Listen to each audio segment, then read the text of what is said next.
Throughout its history, the church has faced hatred, mockery, and even martyrdom for Christ's name. Some say we may be only one generation from extinction. Today on Discerning Our Days, we'll talk about the urgency to defend the truth and share the gospel while we still can. From Mark Henry Ministries, this is Discerning Our Days. Now, here are your hosts, Pastors Mark Henry and Josh Schwartz. Welcome to Discerning Our Days. I'm Pastor Josh Schwartz along with Pastor Mark Henry, and today we have another episode for you, and we are really excited about it. Mark, can you tell us what we're going to cover? Yeah, you think about what's happening in America and everyone's tense, everyone's complaining about different things that are happening in America. I mean, all of us are watching really the collapse of our own country. And we want to pray for our country. We want to be a blessing to our country. We want to see America strong. We want God to bless America. It's one thing to recognize a problem. It's another thing to complain about a problem. But wise people recognize a problem and then they build solutions, action points. They put together a plan. And I think there's 5 significant things that you got to have in order to build a country. One, you got to have the preaching of the gospel. You got to have strong local churches. You got to have strong men. You got to have strong families. And you have to have a strong education in history. These 5 things are absolutely essential, and that's what we're going to look at today. Yes, we absolutely are. We have a special guest this week that will be a great conversation. Tim Gaegling is the Vice President of External and Government Relations for Focus on the Family. Formerly, he served as a special assistant to President George W. Bush as a Deputy Director of the White House Office of Public Liaison. He was the president's principal outreach contact for conservative and faith-based groups. Tim's authored a memoir, The Man in the Middle, Faith and Politics in the George W. Bush Era. And his latest book is titled, What Really Matters? Restoring a Legacy of Faith, Freedom, and Family. He and his wife, Jenny, have 2 sons. Tim, welcome to the program. Josh, it is great to be with you. Gentlemen, it's a real honor. Thank you so much for having me on the program. Absolutely. We are excited for today's conversation. To begin, though, I want to play a quick clip of Tim Barton and Josh Howerton discussing this really despicable demise of history in America and how people are just pulling the wool over the populace's eyes. Let's listen to this and I'll get your thoughts. You can go back to the 1960s and track, just like on a graph, check the boxes. The founding fathers have been villainized and demonized since the 1960s, no question. That was totally the vibe I got. And by the way, you don't know me. I didn't grow up going to public school in like Portland. I grew up going to public school in Kentucky. Yeah. Like moderately conservative Kentucky, and that was still generally the vibe that I would get from regular media and that kind of thing. These guys were bad dudes. They were, all the things. So in the 60s and 70s, the narrative was that they were sexually immoral. They had affairs, illegitimate children. They were hooking Jefferson. up. Right, among many. But yes, Jefferson's certainly one of them. When you get to the 80s and 90s, the leading accusations, they really weren't religious. They were atheist, agnostics, deists, separation from church and state. That's the vibe I started. Became a really big deal. And then from the 2000s to present, the narrative is they're all these racist, bigoted slaveholders. Yep, that's the vibe. Right? Yep. So, but the reason I'm pointing this out is there's been a conservative effort for 60 to 70 years. Why? Because the Marxists were smart enough to know we can't change the system when there's a Constitution and Bill of Rights based on the Declaration and the principles it laid out. But if we can demonize the guys that did it, then we can say, well, then that's fruit of the poisonous tree, and therefore we have to get rid of the Constitution, Bill of Rights. We can't base it on the Declaration because it was racist and all these other things. And I'm saying it because one of the things you talk about a lot, if you don't know you're in a propaganda war, that's right. Right? You get susceptible to it. Most Americans have not realized we've been in a propaganda war for the birth and the soul of our nation in a lot of ways. And this is not to say, also full disclaimer, this is not to say the founding fathers were not men that had sin and in need of a savior. Of course. But it's worth pointing out because the modern narrative of his day is like, no, well, we find out they're a sinner, we cancel them. You're listening to Discerning Our Days. I'm Pastor Josh Schwartz, along with Pastor Mark Henry, and our special guest this week is Tim Gaegling. Now, Tim, can you briefly tell us about your role at Focus on the Family? I'd be delighted to do that. I have lived and worked as a Christian and as a conservative inside the Beltway for nearly 40 years. 10 of those years as a press secretary and communications manager in the United States Senate, 8 years as a special assistant to President George W. Bush at the White House, and for the last 18 years, one of Focus on the Family's vice presidents. I am the vice president of government and external relations and oversee our Washington office. So it has been a remarkable vocation and profession. And of course, I agree concurrently and categorically with everything that my great friend, Tim Barton had to say. It's absolutely true that we have lived through erasure culture, cancel culture, DEI, it goes on, and the application to our founding fathers and mothers has been unrelenting. You're absolutely right.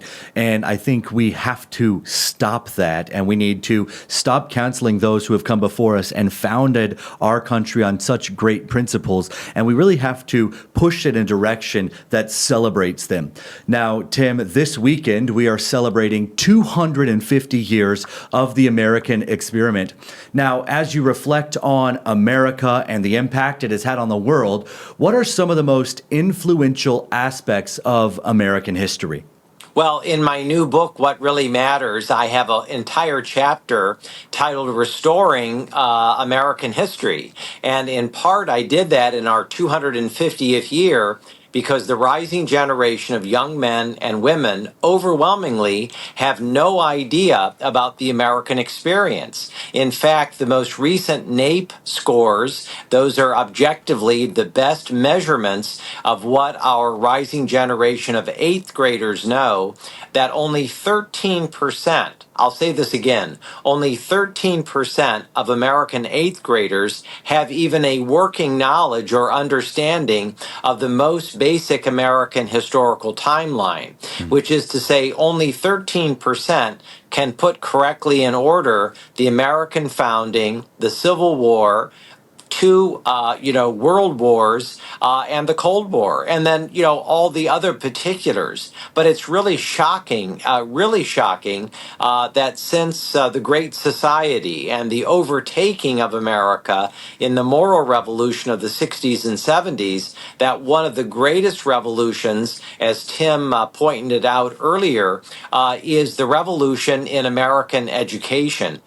We are essentially functionally now a society in a kind of a post-literate age. And I say this, by the way, as an inveterate optimist. I mean, I actually believe America's best days are ahead of us because I think we are coming through this moral and social revolution in such a way that millions and millions of Americans are saying, enough with all that. We want something different and better for our children and our grandchildren. And as I write about in What Really Matters, I think we're in the first moments of what I call a quiet revival.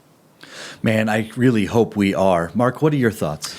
Tim, I got a question for you. What are 3 or 4 reasons as to why history is important? You know, when I grew up, went to school, I did not like history classes. I have fallen in love with history as I've read through the Bible, see that. And I'll comment on that for a second. But what are 3 or 4 reasons why history is important and everyone needs to master history, specifically in a civil sense, American history? So we know who we are. My late great friend David McCullough, who was one of the greatest historians in American history, he said that he had sleepless nights, many of them, because of what he called cultural and historic amnesia, which had beset America's classrooms. And I think he's absolutely right. And in fact, in behalf of Focus on the Family, in the academic year, I'm on a different college campus every week or every other week. Harvard, Princeton, Yale, Cornell, Liberty University, Hillsdale, Grove City, the absolute ideological gamut.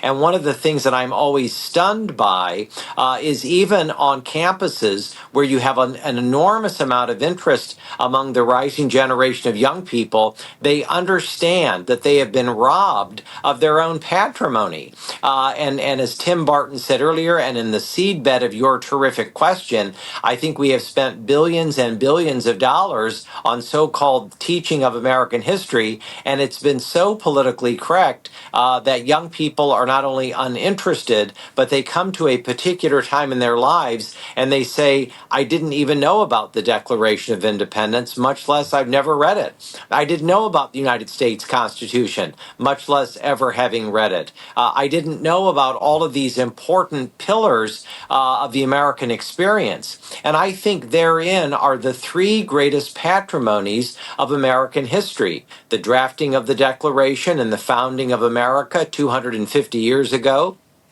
the drafting and the acceptance by the colonies and states of the Constitution of the United States. And I think the third thing is the great and incredible blessing of religious liberty and the rights of conscience. I would go so far to say, no religious liberty, no United States of America. And I think it's one of the principal things that we as Christians and conservatives spend so much time on regarding our progressive fellow countrymen, because our fellow progressive countrymen do not see, by and large, the United States as an exceptional constitutional republic. They do not believe that it is much different overall, from other countries and cultures of other eras. And in that, they are categorically not only mistaken, but they're flat out wrong.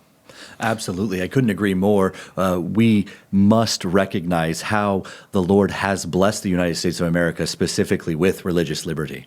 Pastor Mark? Yeah, with the Constitution of the United States and the Declaration, I purposed many years ago that every 4th of July I'd read those two documents.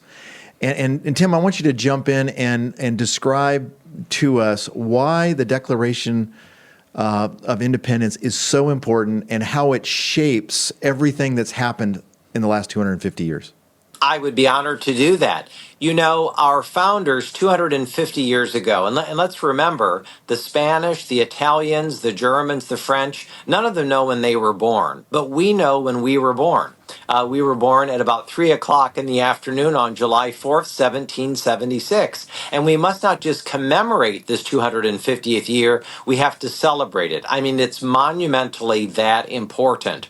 And I think what is most important to say is that in the history of the world, I mean, this sounds like talking points and hyperbole, but it has the value of being true. In the history of the world, there had never been an idea of a constitutional republic. There had been kings, there had been queens, there had been theocracies, there had been aristocracies. I could go on and on. There had never in the history of the world been a constitutional republic. This is God ordained. This is the heart of what makes us an exceptional country. Beloved, extraordinary America is unlike any other country that has ever existed in the history of the world. And the Declaration of Independence is the promissory note. It's the catechesis of the fact that all men are created equal. I mean, that in its own time, that was about as radical a statement as you could ever make. But to follow it up less than 25 years later with the Constitution of the United States to give it all force of law is really remarkable. And then, of course, the first 10 amendments to the Constitution, known as the Bill of Rights, the idea of religious liberty and freedom of expression and freedom of the press right there in the First Amendment. I mean, it's absolutely, divinely inspired. And so I think, among many other things, those are three of the greatest contributions of American history, not only to our own country and our way of life, but also to the rest of the world. When people are ignorant of world history, they cannot appreciate the Declaration of Independence and the Constitution of the United States. When you know history, world history, you see that when they make this Declaration of Independence with three major things: self-governance, rather than someone else dictating to you on how you're supposed to live and conduct yourself and so forth. Inalienable rights, that rights come from God and not from the aristocracy and not from the government and not from those who are in authority over us. And then all men are created equal. All three of those are uniquely in a Judeo-Christian worldview. And then to put that into a document and then have it as we do today, it's absolutely unprecedented in history. Praise God for America. Now, Tim, I want to jump to the vilification of great individuals in history in your book, which is absolutely excellent. I hope everyone gets it. I hope everyone reads it. It is truly a blessing. You talk about how George Washington is attacked, and there's others, but let's talk about George Washington for just a second. Why is it so important for people to attack George Washington to destroy America? Let me just say it that way. Yeah, well, let me just say, George Washington's greatest biographer, long deceased, was a man called Thomas Flexner. And Flexner rightly titled his magisterial biography of George Washington, The Indispensable Man. And I remember the very first time that I read the 5 volumes that comprise this rather remarkable American. I would argue the most important American. And what was so remarkable is that you finish these 5 volumes and this remarkable life, and you come to the conclusion that if George Washington had never been born, it is quite probable that the United States of America had never been born. He was that foundational to the founding and to the thriving of the United States of America. And I want to share just one story among many others that I think is kind of a capstone of the divinely inspired gift of George Washington in the history of our nation, especially in this 250th year. Because if you know nothing else about young George Washington, you should know that he was a remarkable patriot from the very beginning. And even before there was a United States of America, fighting, of course, as a British citizen, he took part in the very infamous Battle of Monongahela. I won't go into all the details. The important thing to say is that his enemies knew precisely who he was. This over 6 foot tall, commanding, remarkable young American. He was probably the greatest horseman and soldier that America had ever produced to that point. And so he was targeted by his enemies over and over and over again.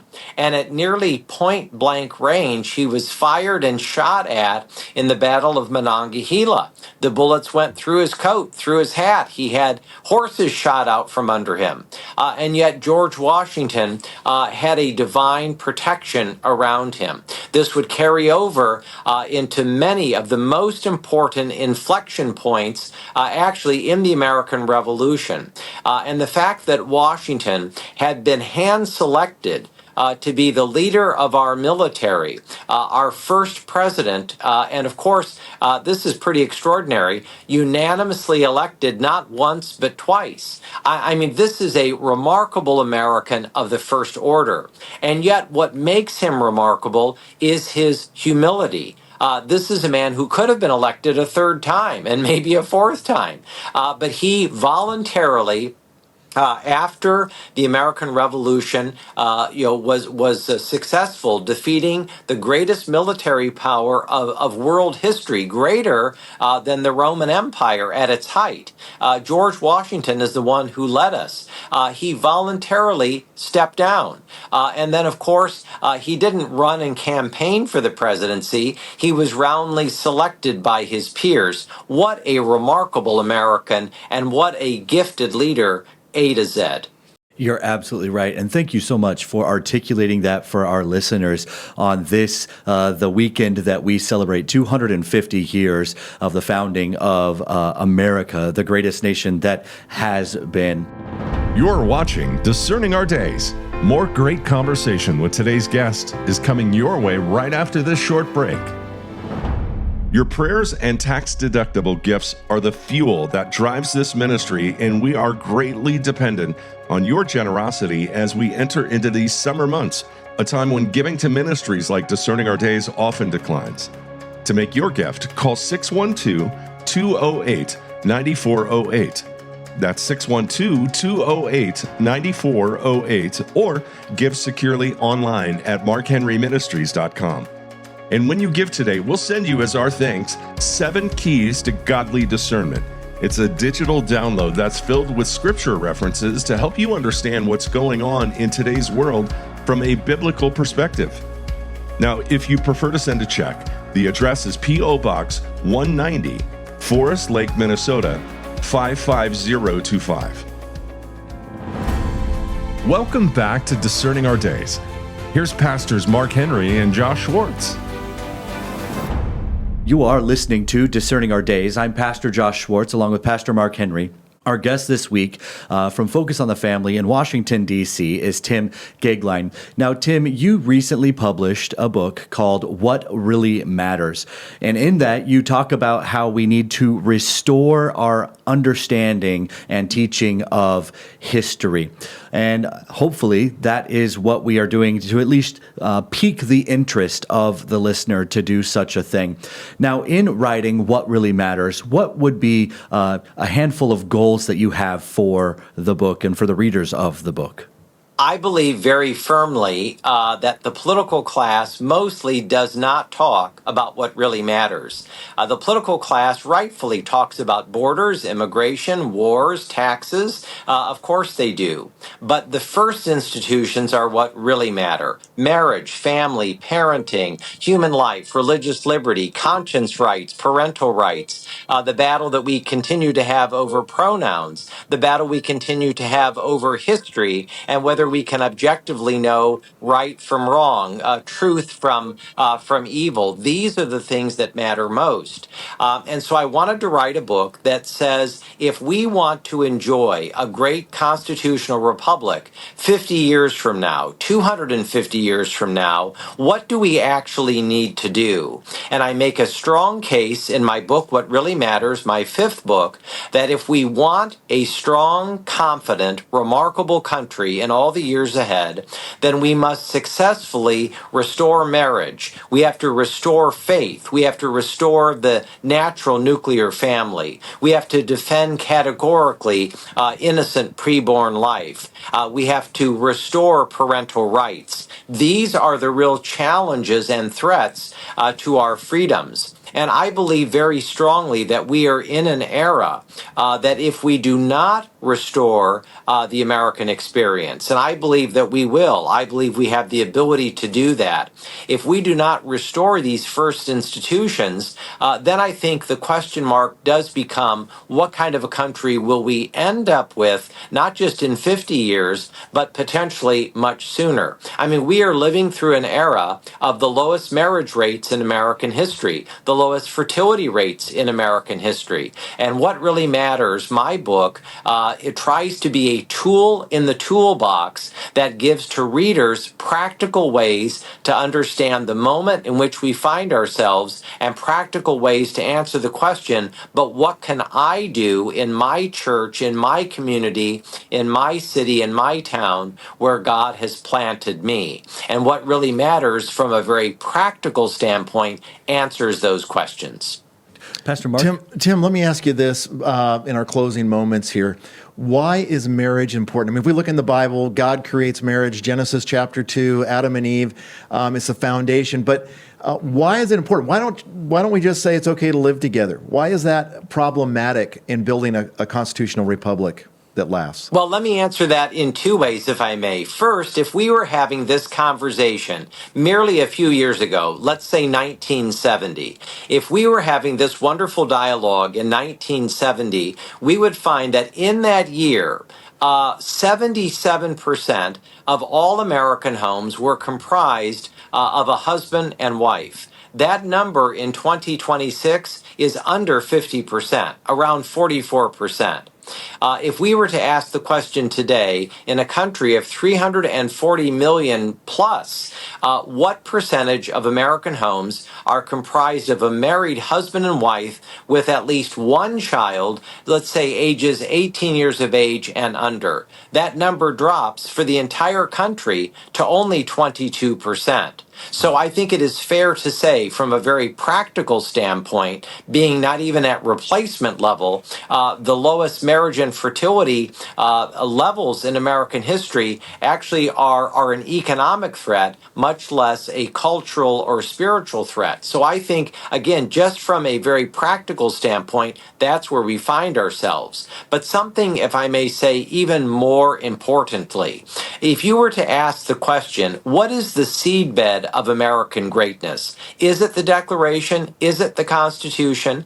You would certainly say those things are beyond central. But I think it is fair to say, what is the biggest problem that besets America today? And the answer to that question is a spiritual crisis of the first order. That is the most important threat facing the United States of America. So the question is, how do you successfully address a moral relativism that powers this spiritual crisis? And the answer to that is by faith in Jesus Christ, by things of the Spirit, by religion and faith. Those are the things that ensure religious liberty and freedom over time. And in the American experience, that kind of moral excellence that nourishes freedom and liberty, it comes from things of the Spirit. And then manifestly through marriage, family, parenting, we need to go tell a new generation that marriage is a good thing, babies are a good thing, children are a good thing. Building a life on a foundation of religion and faith and a faith community, those are the things that make the life worth living. It's not just for some people, it's for everyone. And from the very foundation of our country, that is what our founding fathers and mothers all agreed upon. They disagreed on many other things, big and important things, but they did not agree on the seedbed of American greatness: intact marriage, intact families, and things of the Spirit. Amen. Well, our guest this week has been Tim Gaeglein. Tim, thank you so much for your faithfulness. Thank you so much for your work. Thank you for your love of Jesus and this nation. Friends, this is an important book. I really would encourage you to pick it up. It's called What Really Matters by Tim Gaeglein. Tim, is there any way that people would want to get this book? What's the best way for them to get that? You know what? The wonderful thing about What Really Matters is that it is very widely available. It's available at Amazon and all the places that people love to get books. And I hope that people will get it, read it, use it as one of the tools in the toolbox. And I'm very happy to say that What Really Matters is going into a second printing. So it's widely available, and I hope people will read and enjoy it. And how gracious of you to allow me to come and to spend this time speaking about the book. Absolutely. It's been our pleasure and our honor, and we can't wait to have another conversation with you again. Thank you so much for joining us this week on Discerning Our Days. If you enjoyed the conversation with Tim Gaeglein, there's more waiting for you on our video platforms. Just visit our website, markhenryministries.com. That's all the time we have for today, but please make plans to join us again next week at this same time when we'll welcome Pastor John Hessler to the program. He'll talk about the ministry he's had to the nation of Israel and the pivotal role it played in the recent conflict with Iran. Until then, for Pastors Mark Henry and Josh Schwartz, I'm Matt Stockman. Join us next time for Discerning Our Days. Discerning Our Days is grateful for support from Revive Church in Brooklyn Park, Minnesota, and 412 Church in San Jacinto, California, where Pastor Mark serves as senior pastor. For more information, see the links at the bottom of the markhenryministries.com homepage.